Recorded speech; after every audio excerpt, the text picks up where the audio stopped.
Hey y'all, it's Chris with Rockin Farm, and I'm tired. Seems like that's kind of a repeating thing in my vlogs, isn't it? I think the way I should probably actually say it though, if you really think about it, is hi, my name is Chris with Rockin Farm, and I am tired, said every homesteader ever. Yeah, it's hot out. It's that time of year in Central Texas where we're pushing 100 degrees every day. But there's just things that I kind of need to get done. I told y'all I was at a standstill on a bunch of projects. And that's why this is almost kind of like a continuation of the building a homestead on a budget. So I guess the way we can look at this is, how do you raise a barn and build a fence when you have no lumber and have no money for lumber? You get out and you work your butt off.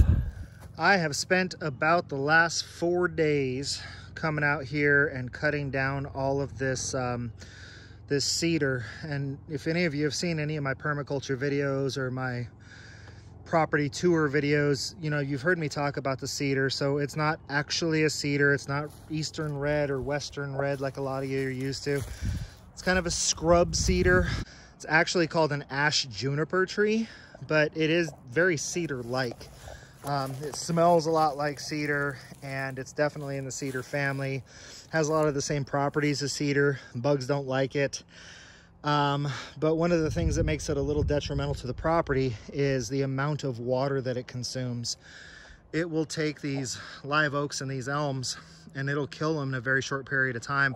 Because these live oaks and elms, if you stand underneath of these trees right here at night, you would swear that it's raining.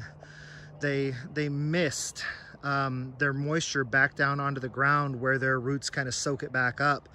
And that's why these ash juniper trees love to grow in and around and under all the oaks. I mean, that is just an absolutely gorgeous tree right there. It's almost screaming for a tree house. But I had to cut a whole bunch of cedars out from under it and around it to reveal how pretty that tree really was. So what does cutting down all of these ash junipers have to do with, you know, building a farm on a budget?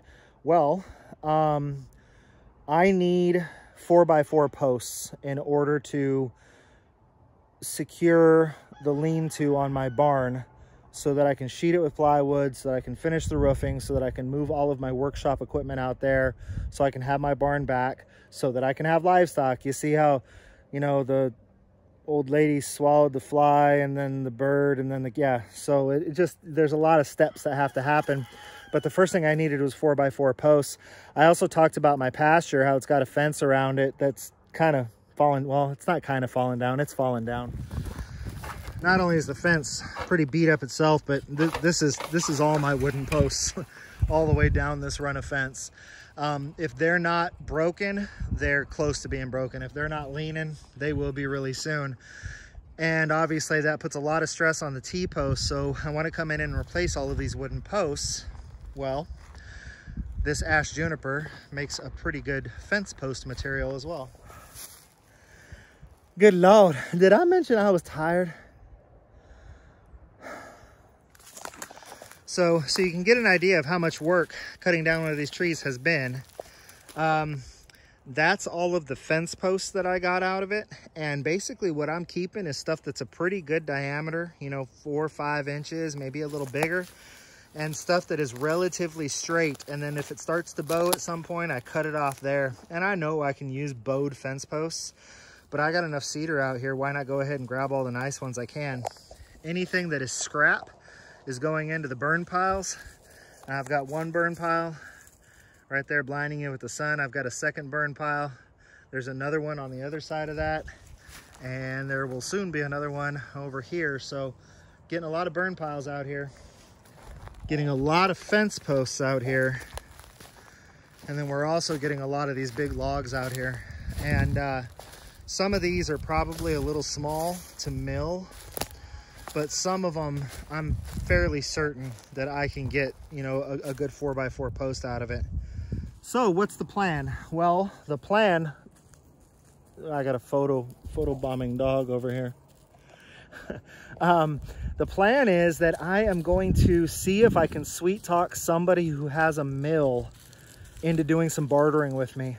I'm thinking something along the lines of I deliver 20 logs out to your mill site You help me mill 10 of them into 4x4 posts that I can take back home.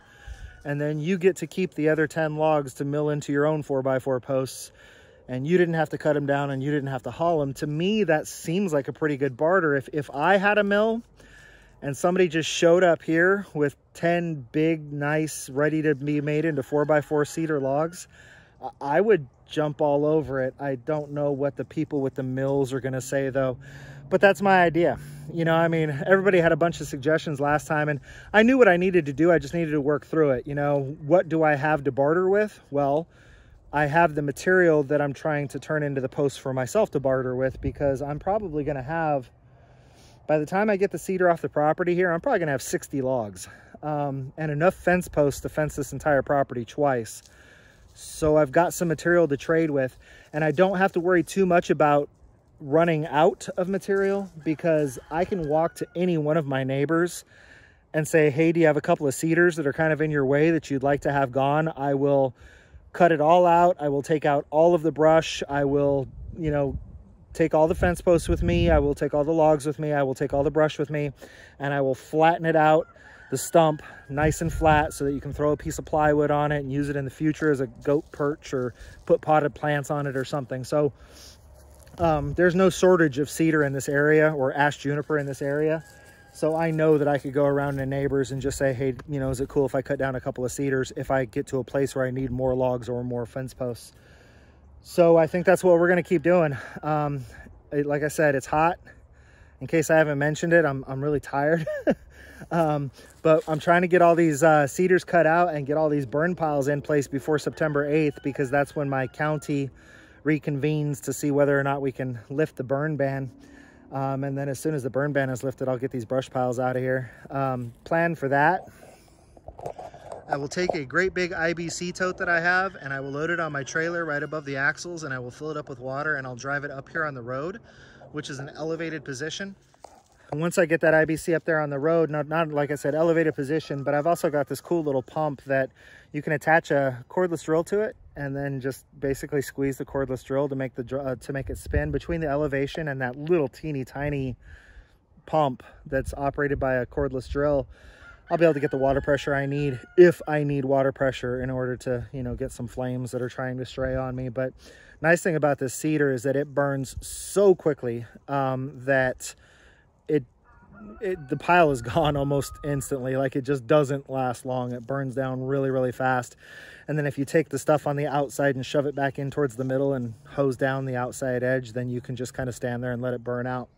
So I don't know. I don't think we're probably going to lift the burn ban September 8th, but sometime in October, we'll be starting to burn all these piles and getting all these logs together, and getting all the poles kind of spaced out along the fence, and just getting ready to do some projects. So, standing under my pretty tree here, I guess that's all we've got for you today. Just kind of wanted to give you an update of what we've got going on. My chainsaw is giving me a little bit of trouble right now, and to be honest with you, I don't care. It's kind of a good excuse to go into the barn and spend a couple of minutes messing around with it and call it an evening, because in case I didn't mention it, I'm tired. So until I see y'all again, it's been Chris with the Rockin Farm, and I want you all to be happy and live healthy.